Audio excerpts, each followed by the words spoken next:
Hello, how are you? Edgar Fernandez from Sufficient Limited, located in Brantford, Ontario. How are you? Hope everybody is okay. So the topic of today, we're gonna analyze the um,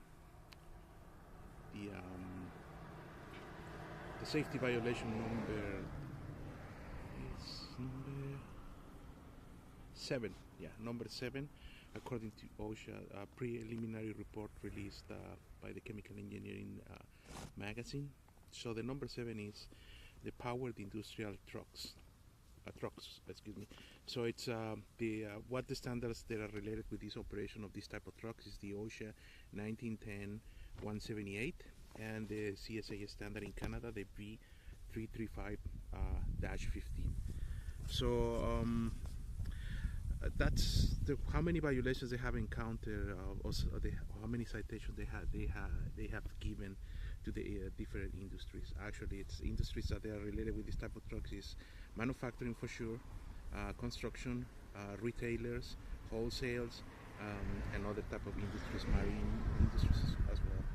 So they have encountered 2,162 violations regarding on this topic. How many fatalities? 100 fatalities, 36,340 serious injuries from a span of period from 10 years. So too many fatalities, too many injuries regarding on the operating such as forklifts, cranes, and other type of vehicles that we're going to describe on this video as well. 25% of these fatalities and these injuries, they are caused because of training, the lack of proper training, the right training. So that's too much, and it hasn't changed actually. You see the number 10, the top 10 safety violations. Nothing has changed. Has changed the quantity for sure, but still, nothing has been new for at least for between 2016 and 2017. Okay. So I don't know. Do you know how many types of powered industrial trucks we have? On how many? Do you know how many or how many types of powered industrial trucks does the OSHA describe or stipulates on the regulation? Actually, there are 8 classes. So these 8 classes actually that are described on this, and actually in the Canadian standard, the CSA standard is the same. So so the V335-15 describe the same types of the 8 types of powered industrial trucks. So what is the definition of the industrial truck according to the association to the American Standard of Mechanical Engineering as well?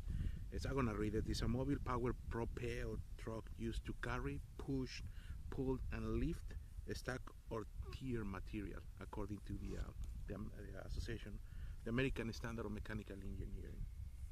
What they exclude? Well, they exclude the vehicles from earth moving and overall hauling vehicles as well.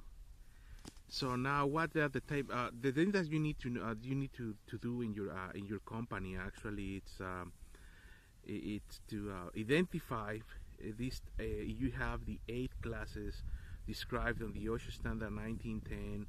178, or in Canada the V335-15.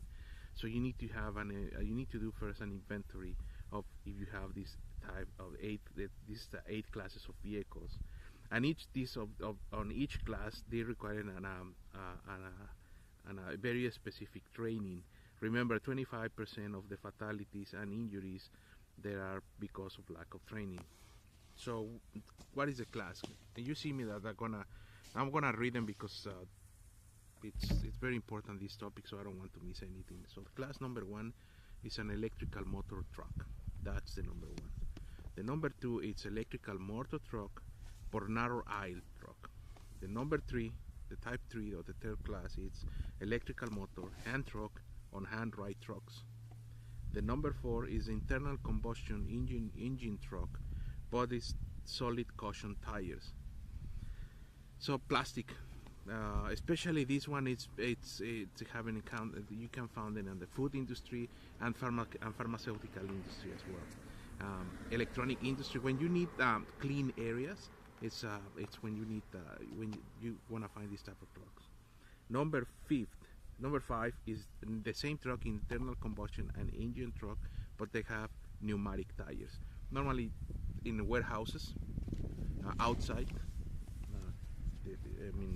Those propane combustion trucks, they have pneumatic truck tires. The number six is electrical and internal combustion truck, and the number six, and number seven is a rock terrain forklift trucks. So that's the classes that I forgot another one, because there are 8 classes, but or 7. No, there's 8 classes. Yeah. So that's the classes that you need to figure out that you have it on your facility. So first do the inventory of each one and come up with a package. So actually you're gonna make a policy or a program they call Power Industrial Trucks. You don't need to do a policy for each one of those. So make for the 8 classes, make for the 7 classes, sorry, make the program and cover each one of those.